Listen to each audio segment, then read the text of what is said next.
അസ്സലാമലൈക്കും.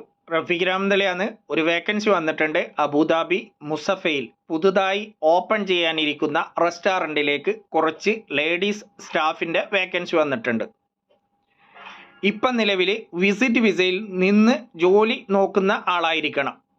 Age limited പറഞ്ഞത് 32-40 വരെ ആവാം. അങ്ങനെ ആരെങ്കിലും ജോലി നോക്കുന്ന ആളുണ്ടെങ്കിൽ ഞാൻ താഴെ പറയുന്ന നമ്പറിൽ നിങ്ങളുടെ CV സെൻഡ് ചെയ്യുക, അല്ലെങ്കിൽ നിങ്ങൾ ബന്ധപ്പെടുക. 05542846617 എന്ന നമ്പറിൽ നിങ്ങൾ ബന്ധപ്പെടുക. നിങ്ങൾ അറിവിൽ ആരെങ്കിലും അവർക്ക് ഈ വീഡിയോ പരമാവധി ഷെയർ ചെയ്ത് കൊടുക്കുക. വിസ നൽകും, റൂം നൽകും, ഫുഡ് നൽകും. നല്ല സാലറി പാക്കേജാണ് അവർ അറിയിച്ചിട്ടുള്ളത്. പരമാവധി ഷെയർ ചെയ്യുക. ഈ വീഡിയോ ഫോർവേഡ് ചെയ്യുന്നത് 16/9/2024. ഓക്കെ, വളരെ അർജൻറ്റ്.